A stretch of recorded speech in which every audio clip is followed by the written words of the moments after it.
నువ్వనే తీసుకొని ఎత్తిపెట్టు పిల్లల కోసము అని చెప్తుంది. ఇవాళైతే ఇందులో పప్పు, పచ్చిమిర్చి, టొమాటో పప్పు చేస్తాను. కోడలు వంటను మెచ్చుకున్న అత్త. బాగా వచ్చిందమ్మా. ఇవాళ పొంగలి సాంబార్ చేశానండి. రోజు ఏం ఇడ్లీలు ఏం దోశలు అని చెప్పి అత్త బాగుందమ్మా. నేను ఏ సామాన్లు తీసుకున్న అత్త మాత్రము ఎందుకు తీసుకున్నాను ఒక్క రోజు కూడా అనలేదండి. ఇంకా టేస్టీగా ఉండేటట్టుగా ఉసిరికాయ నిలువ పచ్చడి చాలా సింపుల్గా ప్రిపేర్ చేయొచ్చు. అత్తయ్య అయితే పచ్చడిలోకి అట్టే పప్పులోకి వెల్లుల్లి వెలుస్తుంది. సర్వ్ చేస్తున్నాను.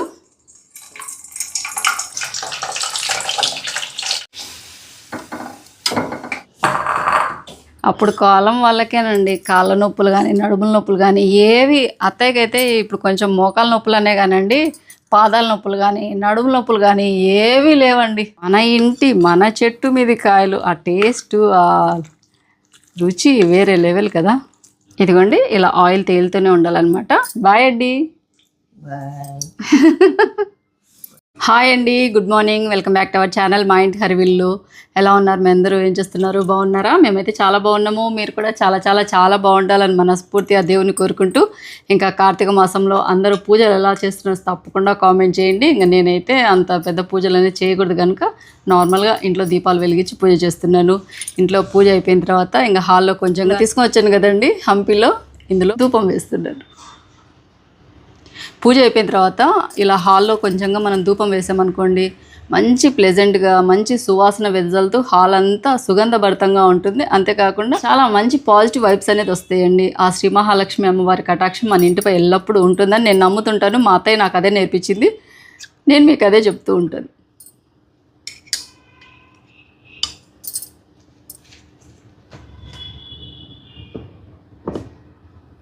బయట నుంచి గాలి ఎక్కువగా వస్తుందండి. ఇవాళ ఫుల్ మబ్బు మూడంగా వర్షం వచ్చేటట్టుగా ఉంది. వాకిళ్ళన్నీ ఉదయాన్నే తీసి పెట్టామనుకోండి, ఇంట్లోకి ఎండ వచ్చేసి సూర్యభగవాన్ సూర్యకిరణాలు పడితే చాలా మంచిది అంటుంటారు కదా. అందుకని ఎర్లీ మార్నింగ్ నుంచి తలుపులన్నీ తీసే ఉంటాయి, గాలి ఎక్కువగా వస్తుంది. చూడండి.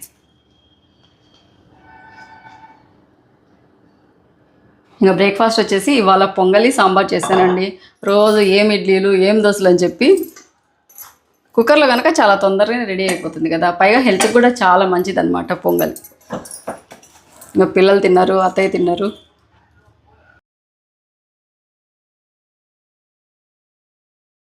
సాంబార్ వచ్చేసి ఇన్స్టెంట్ ప్రీమిక్స్ పౌడర్తో సాంబార్ అండి. చాలా తొందరగా రెడీ అయిపోతుంది అనమాట. ఇలా కుక్కర్లో పొంగల్ అయ్యేసరికి, లేకుంటే మనం ఇడ్లీ ప్రిపేర్ చేసేటప్పుడు ఇడ్లీ అయ్యేసరికి కూడా రెడీ అయిపోతుంది. మీకు చాలా వరకు తెలిసే ఉంటుంది. ఇంట్లో తయారు చేసుకున్న సాంబార్ ప్రీమిక్స్ పౌడర్ సంవత్సరం పొడుతున్నా కూడా బయట పెట్టినా ఫ్రెష్గా ఉంటుందండి. ఎంతమంది తయారు చేసుకునేసి ఇలా సాంబార్ ప్రిపేర్ చేస్తున్నా తప్పకుండా కామెంట్ చేయండి. ఇలా సాంబార్ చేశాను అనుకోండి, సపరేట్గా పప్పుల చట్నీ కూడా ఇంట్లో తిన్నారనమాట. Tasty breakfast. మీ ఇంట్లో బ్రేక్ఫాస్ట్ ఏం ప్రిపేర్ చేశాను తప్పకుండా కామెంట్ చేయండి. పొంగల్ బాగుంది లత? బాగుందమ్మా. ఏది చేసినా బాగుంటుందా? బాగుంటుంది. తిని ఇంకొకరు తగ్గించి పెట్టినా బాగుంటుంది. కొంచెమే పెట్టింది, ఏమంటే సాంబార్ అని వేసిందన నీకు ఎక్కువ అనిపించింటుంది. ఒకసారి నేను పొంగల్ వీడియో షేర్ చేసినప్పుడు మీరే చెప్పారనమాట, అక్క పొంగల్లో కొన్ని పాలు పోయండి, చాలా స్వీట్నెస్ వస్తుంది, టేస్టీగా ఉంటుందని చెప్పారు. నేను అప్పటి నుంచి కూడా అలాగనే పాలు అనేది పోస్తున్నాను. చాలా కమ్మనైన రుచి వస్తుందండి. మీ అందరికీ స్పెషల్గా థ్యాంక్స్ తెలుపుకోవాలి. ఇంకా ఇండస్ వ్యాలీ నుంచి ఒక కుక్కరు అలాగనే ఒక గిన్నె తీసుకున్నానండి. ఆల్రెడీ మీకు తెలిసే ఉంటుంది, చాలా వీడియోస్లో చూసే ఉంటారు. నేను ఎక్కువగా యూజ్ చేసేది ఇండస్ వ్యాలీ కంపెనీవి అనమాట. క్యాస్ట్ ఐరన్ అయితేనేమి, స్టీల్ అయితేనేమి, తర్వాత ఐరన్ అయితేనేమి, పెన్నాలు కానీ, లేకుంటే దోశ పెన్నం కానీ, చపాతి పెన్నం కానీ, ఇలా స్టీల్వి ఏవైనా బాండీలు కానీ, కడాయిలు కానీ చాలా వరకు మీరు చూసే ఉంటారు. చాలా క్వాలిటీ బాగుంటుందండి.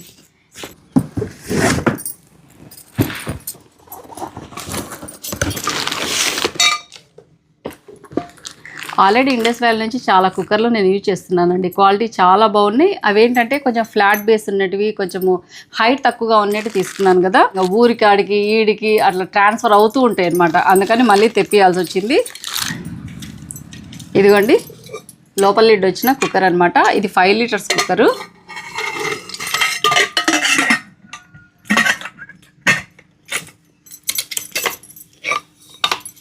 ఇంతకుముందు ఇండస్ వ్యాలీలోనే కుండ మోడల్ వచ్చినాయి చూడండి, ఇట్లా లోపల లిడ్ వచ్చినవి, అవి తీసుకున్నాను. అవి ఊరి దగ్గరికి వెళ్ళిపోయాయి అనమాట. అందుకని ఇక్కడికని తీసుకున్నానండి. ఇట్లాంటివి అయితే కనుక మనం పప్పు చేసుకున్నా, ఏదైనా కొంచెం క్వాంటిటీ తక్కువ చేసినా కూడా పొంగిపోకుండా ఉండాలనుకుంటే ఇవి బెస్ట్ అండి. ట్రిప్లీ స్టెయిన్లెస్ స్టీల్ క్వాలిటీ చాలా బాగుంటాయి. ఇండస్ వాలీ కంపెనీవి క్యాస్ట్ ఐరన్ ప్రోడక్ట్స్ అయితేనేమి, ఇలా ప్యూర్ స్టెయిన్లెస్ స్టీల్ ప్రోడక్ట్స్ అయితేనేమి, తర్వాత ఐరన్ ప్రోడక్ట్స్ అయితే ఏవైనా కానీ క్వాలిటీ సూపర్గా ఉంటాయి. మా కిచెన్లో ఆల్మోస్ట్గా అవే ఎక్కువగా ఉన్నాయి అనమాట. అందుకనేసి ఇప్పుడు మళ్ళీ ఒక కుక్కర్ తీసుకున్నాను. బాగుంది బాగాలేకుంటే తీసుకుంటాము. పప్పం చేసేటప్పుడు ఇవి కొంచెం ఇట్లా బేస్ ఎక్కువగా హైట్ తక్కువగా ఉన్న దాంట్లో మనం కుక్కర్లలో పప్పం చేసిన ఏమవుతుందంటే ఊరికే పొంగిపోతుంటుంది కట్టు అలా పొంగిపోకుండా ఉండాలంటే ఇది బెస్ట్ అండి. అన్నం వండొచ్చు, కూరలు ప్రిపేర్ చేయొచ్చు, చికెన్ నాన్ వెజ్ ప్రిపేర్ చేయొచ్చు, పప్పు చేయొచ్చు. ఇందాక నేను పొంగల్ చేశాను కదండి, అలా పొంగల్ కూడా చేయొచ్చు. మీరు చూసే ఉంటారు, ఇందాక నేను పొంగల్ చేసిన కుక్కరు ఇండస్ వ్యాలీదే. తర్వాత సాంబార్ చేసిన బాండి కూడా ఇండస్ వ్యాలీలో తీసుకునిందే అండి. కావులు మంది తెరవా చిన్నది కాలేదు. ఏం సార్ వస్తా అప్పుడు ఊరికాయలు చేసేది పేర్లను చేస్తే చికెన్ దాంట్లోనే పెట్టినా నేను కబోర్డ్లో. ఒక్కటే ఉండేది, అన్నం చేసేది ఉండేది. అది ఆహా, ఒక దాంట్లో ఒకటేసి పెట్టినా. చూడు లోపలికి ఉంటుంది. ఇదిగోండి, ఒక సాస్ పాట్ అనేది తీసుకున్నాను. చాలా బాటమ్ హెవీగా ఉంటే మనం ఏ వంటలు చేసినా కూడా అడుగు మాడకుండా ఉంటాయండి. ఇందులో పలావ్ ఉండొచ్చు, ఏదైనా కర్రీస్ చేసుకోవచ్చు, లేకుంటే కనుక ఇంత చిన్నపాటి బిర్యానీ, ఒక 2 వరకు బిర్యానీ చేయొచ్చు, దేనికైనా బాగుంటుంది అని తీసుకున్నాను. ఇలా స్టెయిన్లెస్ స్టీల్ హ్యాండిల్స్ వచ్చాయి. బేస్ వచ్చేసి ఇలా ఫ్లాట్గా ఉన్నింది అనుకోండి, మంట ఈవెన్గా వస్తుంది. మనం ఏం ప్రిపేర్ చేసినా కూడా వంట అనేది చాలా టేస్టీగా కుక్ అవుతుంది. లిడ్ కూడా స్టీల్దే వచ్చింది చూడండి. నాకు చాలా యూస్ఫుల్ అయ్యే ప్రోడక్ట్స్ అనమాట. పైగా ఇప్పుడు ఆఫర్లో ఉంది కనుక నేను తీసుకున్నానండి. ఇండస్ వ్యాలీ ప్రోడక్ట్స్ ఏవైనా కానీ ఎంఆర్పి పైన 40% ఎలాగూ ఆఫ్ అనేది ఉంటుంది. అంతేకాకుండా మన కూపన్ కోడ్ లక్ష్మి12 కనుక యూజ్ చేశారనుకోండి, ఇంకా మీరు ఎక్స్ట్రాగా 12% ఆఫ్ అనేది వస్తుంది. ప్రోడక్ట్స్ లింక్స్ అన్ని డిస్క్రిప్షన్లో యాడ్ చేస్తాను, ఒకసారి చెక్ చేసి హ్యాపీగా పర్చేస్ చేయండి. క్వాలిటీ సూపర్గా ఉన్నాయి. మా ఇంట్లో మీరు ఎప్పుడన్నా నేను వంట చేసేటప్పుడు చూసే ప్రోడక్ట్స్ అన్నీ కూడా ఇండస్ వ్యాలీ అనమాట. ఇంకా ఎలాగూ ఇవాళనే వచ్చాయి కనుక ఇందులో టొమాటో పప్పు చేస్తాను. ఏత పచ్చిమిర్చి టొమాటో పప్పు బాగుంటుంది కదా. నేను ఏ సామాన్లు తీసుకున్నా అత్త మాత్రము ఎందుకు తీసుకున్నాను ఒక్క రోజు కూడా అనలేదండి. ఎప్పుడు ఏదైనా ఇది తీసుకుంటాను అత్త, ఇది ఇంట్లోకి పనికి వస్తుంది అంటే తీసుకోమ్మా, పర్లేదు తీసుకోవాలి. మా ఇంట్లోకి అన్ని సామాన్లు అన్నీ ఉండాలి. ఎప్పుడు ఏది అవసరం పడుతుందో మనకు తెలియదు కదా, ఉండాలి తీసుకొని ఎత్తిపెట్టు పిల్లల కోసము అని చెప్తుంది. పత ఇవాళ అయితే ఇందులో పచ్చిమిర్చి టొమాటో పప్పు చేస్తాను. తర్వాత ఉసిరికాయ పచ్చడి పెట్టాలత్త. మొన్న బావాళ్ళ ఇంటికి పోయినాం కదా బళ్ళారికి, అప్పుడు వాళ్ళ చెట్టుకు, మన చెట్టుకు 5 ఏళ్ళు అవుతుంది, మన చెట్టుకు ఒక్క కాయ కాయల. మన చెట్టు కాడికి వాళ్ళ చిన్నదంట, ఇట్లా చెట్టే 4 వాళ్ళదంతా 4 సంవత్సరాలు అంట. భలే కాపు వచ్చింది. మొన్న పోతే అన్ని వాళ్ళు పచ్చడి పెట్టినారు, పచ్చడే తీసుకుపోమ్మి అని చెప్పినారు. ఇంకా పచ్చడి ఆడ తెచ్చుకుంటావు అని పైన కొన్ని కాయలు ఉంటే ఒక ½ కేజీ మైన తీసుకొని వచ్చినాయి. ఇప్పుడు పచ్చడి పెడదాం. మీరందరూ ఉసిరికాయ పచ్చడి పెట్టారా అండి? తప్పకుండా పెట్టకుండా ఇప్పటి నుంచే స్టార్ట్ చేయండి. అత్తయ్య నాకు నేర్పించిన వంట అని చెప్పొచ్చు. పచ్చళ్ళల్లో ఫస్ట్ ఉసిరికాయ పచ్చడి, ఫస్ట్ పప్పు చేసిన తర్వాత ఉసిరికాయ పచ్చడి పెడతాను. పచ్చిమిర్చి టొమాటో పప్పు చాలా కమ్మగా ఉంటుందండి. అదే గోంగూర పప్పు అంతా ప్రిపేర్ చేసామనుకోండి, ఇలా కందిపప్పుతో పాటు కొన్ని శనగపప్పు వేసుకుంటే కనుక ఆ రుచి వేరు వస్తుంది. ఇప్పుడైతే ఓన్లీ కందిపప్పు ఒక్కటి వేసి, ఇదిగోండి కందిపప్పు నీట్గా వాష్ చేసిన తర్వాత ఫస్ట్ కొంచెం జీలకర్ర వేస్తున్నాను. ఎప్పుడైనా పచ్చిమిర్చి టొమాటో పప్పుకు చింతపండు తక్కువ ఉండాలి, టొమాటోస్ ఎక్కువగా ఉండాలండి, అప్పుడు టేస్ట్గా ఉంటుంది. ఒక 4 టొమాటోస్ ఇలా కట్ చేసి వేస్తున్నాను. ఇంకా పచ్చిమిర్చి అంటారా, మేము రాయలసీమ వాళ్ళమండి, కొంచెం కారం ఎక్కువే తింటాము. అంతేకాకుండా ఈ పచ్చిమిర్చి కొంచెం ఘాటు తక్కువగా ఉన్నాయి, అందుకని కొంచెం ఎక్కువ వేస్తున్నాను. తర్వాత ఒక ఆనియన్, తర్వాత కొంచెం పసుపు, తర్వాత కొంచెమే చింతపండు, ఇంకొంచెం నూనె కానీ నెయ్యి కానీ వేయచ్చండి. నేనైతే నెయ్యి వేస్తున్నాను, టేస్ట్ బాగుంటుంది కదా పప్పులో నెయ్యి పడితే, అందుకని.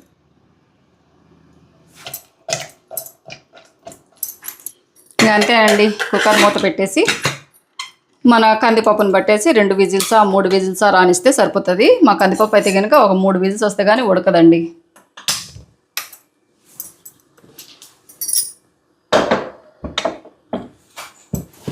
ఎప్పుడైనా కానీ మనం కుక్కర్లో ఏదైనా ఇలా వంట కానీ పప్పు కానీ చేస్తున్నామంటే ఫ్లేమ్ వచ్చేసి హై ఫ్లేమ్ పెట్టకూడదు, అలా అని లో ఫ్లేమ్ పెట్టకూడదండి, మీడియం ఫ్లేమ్ పెట్టాలి. ఈవెన్గా ఉడుకుతుంది.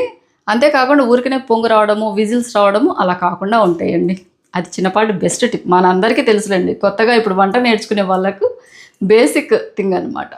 కారం పడుతుంది.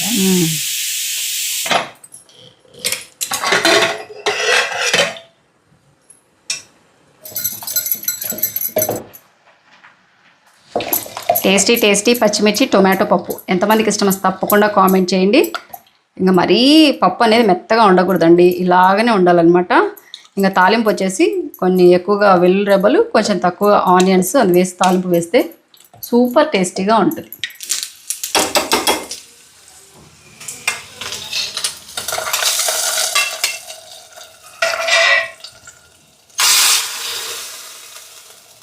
ఆహా, టేస్టీగా ఉండే టొమాటో పప్పు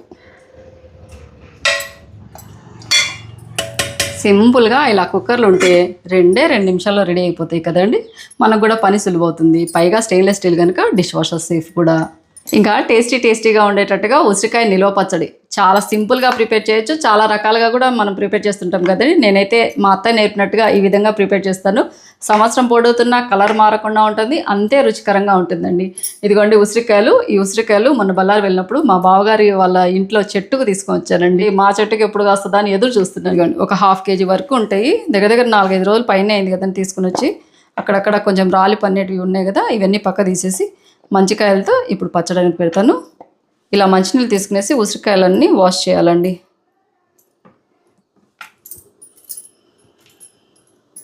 ఇప్పుడు ఉసిరికాయలు విరివిగా దొరుకుతున్నాయి కనుకండి, ఉసిరికాయ దీపం అందు పెడుతుంటాం మనము. చాలా రకాల కార్తీక పౌర్ణమి పూజలు అందు చేస్తుంటాము. మీ అందరు కూడా చాలా బాగా పూజ చేయండి. ఆ ఈశ్వరుని అనుగ్రహము, ఆ శివయ్య అనుగ్రహం మీ అందరిపై ఉండాలి, మీతో పాటు నాపై కూడా ఉండాలనేసి ఈసారికి మొక్కుకోండి. ఇదిగోండి 1-2 సార్లు ఇలా ఉసిరికాయలు అనేది నీట్గా ఎలాంటి మట్టి కానీ ఏమన్నా నల్ల మలినాలు ఉంటాయి కదా, అవన్నీ లేకుండా అది బాగా తీసేయాలి. తర్వాత తేమ అనేది లేకుండా నీట్గా ఇలా తుడిచేసి వేరే సపరేట్గా ప్లేట్లోకి తీసుకోవాలండి. ఒక 1/2 kg ఉంటాయేమోండి, అంత ఎక్కువ ఏం లేవు. ఈ పచ్చడి అయిపోయే లోపల మళ్ళీ ఇంకా టౌన్లో తీసుకొని వచ్చి మార్కెట్లో పెట్టాలమ్మో. ఇలా తుడిచిన తర్వాత ఒక 10 నిమిషాల పాటు ఫ్యాన్ గాలికి అలాగనే ఆరబెట్టాలండి. తేమ అనేది అస్సలు ఉండకూడదు అనమాట. ఇదంతా అన్నీ బాగా నీట్గా కడిగేసి బట్టతో తుడిచి ఒక 10 నిమిషాలు ఆరబెట్టిన నీళ్ళ తేమ లేకుండా అయింది. వీటిలో ఏదన్నా నల్లటి మచ్చలు ఉంటాయి కదండి, ఆ మచ్చలు కూడా లేకుండా చూసుకునేసి, అట్లా మచ్చలు ఉంటే కొంచెంగా కత్తితో కట్ చేసుకోవచ్చు. తర్వాత ప్రతి ఒక్క ఉసిరికాయకి ఘాటు లెక్క ఉంటాయి చూడండి, ఆ ఘాటు లెక్క ఉన్న దగ్గర కొంచెం మనం కత్తితో ఘాటు పెట్టాలండి. చిన్న ఉసిరికాయలు అయితే కనుక ఒక 2 ఘాట్లు, కొంచెం మీడియం సైజు పెద్ద సైజు ఉసిరికాయలు అయితే కనుక ఒక 3 ఘాట్లు పెట్టామనుకోండి, మనం నూనెలో వేయించినప్పుడు బాగా వేగుతాయి. అంతేకాకుండా ఉప్పు కారం బాగా పట్టుకుంటుంది, తొందరగా మగ్గుతాయి అన్నమాట. కాశీనాయనకు వెళ్ళే దారిలో అయితే అండి ఎన్ని ఉసిరికాయ చెట్లు ఉన్నాయో, అసలు దారి వెంట అండి అదంతా అడవి మార్గమే ఉంటుంది. మీరు చూసే ఉంటారు 2-3 వీడియోలు కూడా. నేను ఊరికి వెళ్ళినప్పుడు కాశీనాయనకు వెళ్ళాను అనేసి, కాశీనాయన తిరునాళ్ళు జరుగుతుంది అనేసి. అక్కడ దారి వెంట ఎన్ని ఉసిరికాయ చెట్లు ఉంటాయో, దారంబడి ఉసిరికాయలేనండి. ఎన్ని కావాలంటే గంపలు కోసుకొని వచ్చుకోవచ్చు. ఇదిగోండి అన్నిటికీ ఇలా ఘాట్లు పెట్టాను. అత్తయ్య అయితే పచ్చళ్ళకి అట్టే పప్పులేకి వెల్లుల్లి వెలుస్తుంది. ఇంకా గ్రాముల కొలత ప్రకారము మనం పెట్టచ్చు, లేకుంటే గ్లాస్ కొలత ప్రకారం పెట్టచ్చండి. మా అత్తయ్య అయితే నాకు గ్లాస్ కొలత ప్రకారమే నేర్పించింది. ఏవైనా కానీ 4 గ్లాసులు కానీ 4 కప్పులు కానీ వచ్చేటట్టుగా మనం కొలత తీసుకోవాలంట. ఈ చిన్న గ్లాస్ అయితే కొంచెం ఎక్కువ వచ్చేటట్టున్నాయి, అందుకనేసి 1 కప్పు తీసుకున్నాను. కప్పు కొలత కానీ గ్లాస్ కొలత అయితే ఈజీ అవుతుందండి, మనం పచ్చడి పెట్టేదానికి బాగుంటుంది. అంతేకాకుండా పర్ఫెక్ట్ కొలతలతో వస్తాయి. అదే గ్రాముల కొలత అయితే కొంచెం తేడా వస్తాయి అన్నమాట. 4 కప్పులు కొలత రావాలంటండి ఎగ్జాక్ట్గా. 1 2 3 4 ఇదంతా 4 కరెక్ట్గా సరిపోయినాయి. ఈ కప్పుతోనే 4 కప్పులు అయ్యాయి కదండి ఉసిరికాయలు. అందుకనేసి ఇదే కప్పుతో నూనె క్వాంటిటీ కూడా తీసుకుంటున్నాను. 1.5 కప్పు నూనె సరిపోతుందండి. ఇక నేను పల్లీల నూనె తీసుకున్నాను. పల్లీల నూనె కానీ నువ్వుల నూనె కానీ టేస్ట్ బాగుంటుంది. మిగతా సన్ఫ్లవర్ ఆయిల్ అవి ఇవి యూజ్ చేయొద్దండి. నూనె అనేది ఎక్కువ తక్కువ కాకుండా ఉంటుందండి. ఎక్కువైనా పచ్చడి నిల్వ ఉంటుంది, కానీ తక్కువ అయితే మాత్రము కలర్ చేంజ్ అవుతుంది అనమాట. చూసుకో. ఇంకా ఉసిరికాయలు వేయించేదానికి ఫ్లేమ్ వచ్చేసి నూనె హై ఫ్లేమ్ ఉండకూడదు, మరీ లో ఫ్లేమ్ కాకుండా మీడియం టు లో ఫ్లేమ్ ఉండాలండి. మనం వేసేటప్పుడు చిట్లకుండా కొంచెము అవి బాగా అందులోనే నూనె కాగుతూ ఇవి కూడా వేగాలి. ఇక నూనె కాగే లోపల మెంతులు ఆవాలు వేయించుకుందామండి. నేను ఇక్కడ 1/2 kg వరకే తీసుకున్నాను. ఇంకా ఉసిరికాయలు 1 స్పూన్ వరకు మెంతులు, 2 స్పూన్ల వరకు ఆవాలు. అదే మనం కేజీ ఉసిరికాయలు తీసుకుంటే కనుక 2 స్పూన్ల మెంతులు, 4 స్పూన్లు ఆవాలు అనేది లో ఫ్లేమ్ పెట్టేసి బాగా వేయించాలండి. ఫస్ట్ మెంతులు వేస్తున్నాను. మెంతులు వేగడానికి కొంచెం టైం తీసుకుంటుంది కనుక మెంతులు కొంచెం వేగిన తర్వాతే ఆవాలు అనేది వేసుకోవాలి. ఇవ్వండి, మెంతులు కొంచెం కలర్ మారిన తర్వాత ఆవాలు వేసుకోవాలి. చూడండి, ఆవాలు కూడా కొంచెం తెల్లగా అవుతాయి కదా, అంతవరకు వేయించుకొని మంచి స్మెల్ వస్తాయండి. అంతవరకు వేయించి పక్క తీసుకోవాలి. ఇవి పూర్తిగా చల్లారిన తర్వాతనే మనం మిక్సీకి వేయాలి. ఆయిల్ కొంచెం కాగిన వెంటనే ఫ్లేమ్ అనేది మీడియం టు లో ఫ్లేమ్ పెట్టేస్తే సరిపోతుంది.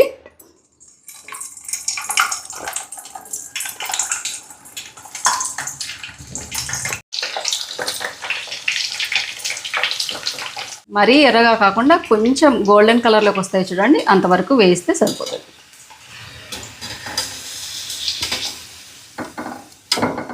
ఇదిగోండి, ఈ కలర్ వస్తే సరిపోతాయి అన్నమాట.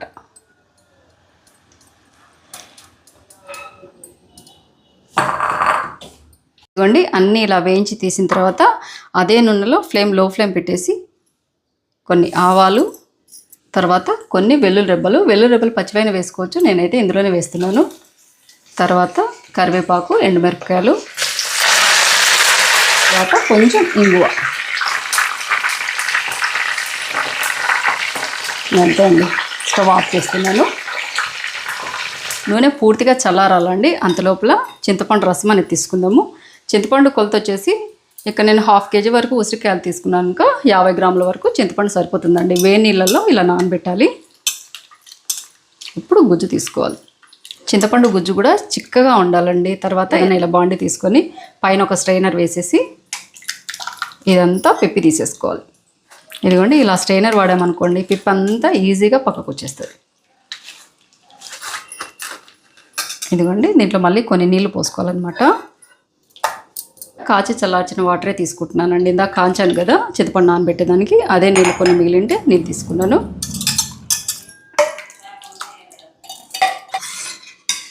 ఇదిగోండి, తొక్కలు లేకుండా ఇలా గుజ్జంతా పక్క తీసుకున్న తర్వాత ఇలాగనే ఉండాలండి, మరీ పలచగా ఉండకూడదు. ఇప్పుడు స్టవ్ మీద పెట్టేసి ఇంకా దగ్గరగా చిక్కగా అవుతుంది చూడండి, అంతవరకు ఉడికియాలి. ఇదిగోండి, ఆల్మోస్ట్గా గట్టి పడిపోయింది అనమాట. ఇప్పుడు స్టవ్ ఆఫ్ చేస్తున్నాను. ఇంకా చల్లారిన తర్వాత ఇంకా పూర్తిగా గట్టి పడుతుందండి. అందుకని ఈ స్టేజ్లోనే స్టవ్ ఆఫ్ చేసి పక్క దించేసుకోవాలి. అప్పుడు కాలం వాళ్ళకేనండి కాళ్ళ నొప్పులు కానీ నడుముల నొప్పులు కానీ ఏవి, అత్తయ్యకైతే ఇప్పుడు కొంచెం మోకాల నొప్పులు అనే కానండి, పాదాల నొప్పులు కానీ నడుముల నొప్పులు కానీ ఏవీ లేవండి. మన వయసు వచ్చేసరికల్లా అందరికీ నడుముల నొప్పులు, పాదాల నొప్పులు. నాకైతే పాదాల నొప్పులు విపరీతంగా ఉన్నాయి. ఇవన్నీ ఏంచి ఆడ వంట చేసేసరికల్లా పాదాలు విపరీతంగానే వస్తుంది. ఏం చేస్తాము, అప్పుడు కాలం అంటే అండి అన్నీ కూర్చొని తరగడము చేయడము పనులన్నీ కూర్చొని చేసుకునేవాళ్ళు. ఇప్పుడు మన కాలానికి వచ్చేసరికి అన్నీ నిల్చొని చేసే పనులు కదా, దాంతో మనకి ఈ పాదాల నొప్పుల ప్రాబ్లమ్స్ అంత ఎక్కువయ్యాయి. ఇదిగోండి, ఇంకా ఉసిరికాయ పచ్చడి కోసం అన్నీ రెడీగా ఉన్నాయి. అన్నీ పూర్తిగా చల్లారిన తర్వాతనే మనం పచ్చడి అనేది పెట్టాలండి. ఇంకా ఫస్ట్ అయితే ముందుగానే వేయించి పెట్టాను కదండి నూనెలో, ఉసిరికాయలన్నీ వేస్తున్నాను. తర్వాత ఇందులోకి కారం పొడి అంటూ ఇవి 4 కప్పులు అయ్యాయి కదండి, ఇదే కప్పు కొలత తీసుకున్నాను కదా, ఇదే కప్పుతో 1 కప్పు వరకు కారం పొడి అనేది వేస్తున్నాను. తర్వాత ఉప్పు, కల్లుప్పు అయితే మనం మిక్సీకి వేసినది అయితే కనుక కొంచెం ఎక్కువ తీసుకోవచ్చండి. ప్యాకెట్ ఉప్పే యూజ్ చేసినాక చూసుకొని వేసుకోవాలి. 1 కప్పు కారం పొడి అయితే 1/2 కప్పు ఉప్పు, కొంచెం తక్కువ వేసుకున్నా మళ్ళీ 3 రోజుల నాడు కలుపుతాం కదా, అప్పుడు చెక్ చేసుకునేసి వేసుకుంటే సరిపోతుంది. ఈ ప్యాకెట్ ఉప్పులు అందాజు తెలియవండి, కొంచెం ఎక్కువే ఉంటుంది కనుక నేను 1/2 కప్పు కూడా వేయట్లేదు. ఇదిగోండి, 1/2 కప్పు కంటే కొంచెం ఎక్కువ వేస్తున్నాను.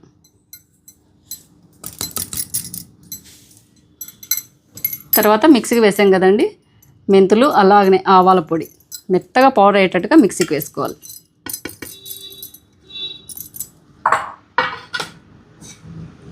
తర్వాత ఇలా చిక్కగా అయ్యేటట్టుగా ఉడికించిన చింతపండు పేస్ట్ 50 గ్రాములు చింతపండు గుజ్జండి. తర్వాత ఆల్రెడీ తాలింపులో వెల్లుల్లి రెబ్బలు అనేది వేసాను కదా, తర్వాత కొన్ని వెల్లుల్లి రెబ్బలు మనం ఇలా కచ్చాపచ్చగా మిక్సీకి వేసుకునేది వేసినా కూడా టేస్ట్ ఫ్లేవర్ సూపర్గా ఉంటుందండి. అందుకని పచ్చి వెల్లుల్లి రెబ్బలే ఇలా కొంచెంగా కచ్చాపచ్చగా మిక్సీకి వేసాను.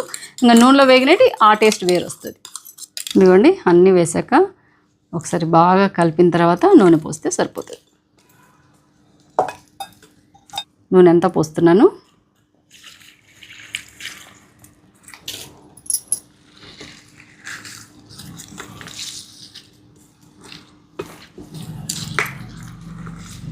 ఇంకా మనకు రాకపోతే వెళ్ళేసి ఉసిరికాయలు తెచ్చుకొని అయినా పెట్టుకుందాం. ఇది ఎన్ని రోజులు వస్తుందమ్ము? అందుకనే ఇది ఈ పచ్చడి అయిపోయే లోపల మళ్ళీ నేను మార్కెట్కి వెళ్ళి ఒక 2 కేజీలు ఉసిరికాయలు తీసుకొని వచ్చి పెడదాం. ఇంకా నేను ఏ డబ్బాలో బాక్స్లో వేయకుండా ఇది ఎలాగూ గాజుదే కదా, దీనిపైన ఒకటి క్లాత్ కప్పేసి ఇలాగనే పెట్టేస్తాం. 3 రోజుల తర్వాత ఏదైనా బాక్స్లోకి మనం కంటైనర్లకి తీసుకుంటే సరిపోతుంది. ఇప్పుడే నూనె అంతా పైన తేలుతుంది చూడు. నూనె పైన తేలింది అనుకోండి రంగు మారకుండా ఉంటుంది, బూజు గీజు అనేది రాకుండా ఉంటుంది. ఎప్పుడైనా కానీ మనం ఇలా పచ్చళ్ళు పెడుతున్నామంటే మనం యూజ్ చేసే స్పూన్స్ కానీ గరిటెలు కానీ తేమ అనేది అస్సలు లేకుండా ఉండాలి. ఏ బౌల్ యూజ్ చేసినా తేమ అనేది అస్సలు లేకుండా ఉండాలండి. అట్లాగనే మనం యూజ్ చేసే బాక్స్లు ఏమైనా పెట్టే స్టోరేజ్ కూడా అస్సలు తేమ అనేది లేకుండా ఎయిర్ టైట్గా ఉండేటట్టుగా చూసుకోవాలి. ఇదిగోండి టేస్టీగా ఉండే ఈ సంవత్సరానికి తొలి ఉసిరికాయ పచ్చడి.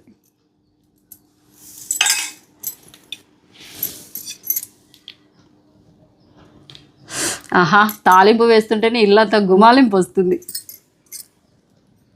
బాగుందిలేమ్మా. అత్త నేర్పిన తొలి పచ్చడి అండి ఉసిరికాయ పచ్చడి. అత్తయ్య పర్యవేక్షణ ఇవాళ నేను చేసిన కమ్మరైన వంట అని చెప్పొచ్చు. అంతేకాకుండా కొత్త కుక్కర్లో టేస్టీగా ఉండేటట్టుగా టొమాటో, పచ్చిమిర్చి, పప్పు. అందరికీ తెలిసిన పప్పే కానీ ఏదో నేను కుతూహలంతో మీతో షేర్ చేశాను. అదండి వాళ్ళ వీడియో అయితే మీ అందరికి యూస్ఫుల్ అవుతుంది, అలాగే నచ్చుతుంది అనుకుంటున్నాను. నచ్చితే కనుక లైక్ చేయండి, షేర్ చేయండి, సబ్స్క్రైబ్ చేయండి మన ఛానల్. బెల్ ఐకాన్ కొట్టడం మాత్రం మర్చిపోద్దండి. ఉసిరికాయ పచ్చడి నేను చెప్పిన చిన్నపాటి టిప్స్తో అలాగే పర్ఫెక్ట్ రేషియోతో మీరు కూడా ట్రై చేసి తిని చూసి ఎలా వచ్చింది కంపల్సరీగా కామెంట్ చేయండి. ఇలాగే మంచి మీకు యూస్ఫుల్ వీడియోస్తోనే మేము ముందుకు వస్తూ ఉంటాను. అంతవరకు సెలవు. Thank you for watching. Bye అండి. బాగా వచ్చిందమ్మా. బాగుంది కదా? బాగుందిలే. కోడలు వంటను మెచ్చుకున్న అత్త. ఇదిగోండి ఇలా ఆయిల్ తేలుతూనే ఉండాలన్నమాట. ఏదన్నా కాటన్ క్లాత్ కానీ లేకుంటే కానీ మూత పెట్టేసి 3 రోజుల తర్వాత మిక్స్ చేసి అప్పుడు తినేదానికి బాగుంటుందండి. ఇప్పుడే కలిపాం కదా, ఇప్పుడు తినేదానికి అంత టేస్టీగా అనిపిదు. 3 డేస్ తర్వాత మళ్ళీ వేడివేడి అన్నంలో తినేసి ఎలా ఉందనేసి అత్తని అడిగి చెప్తాను. Once again thank you for watching. Bye అండి. బాయ్.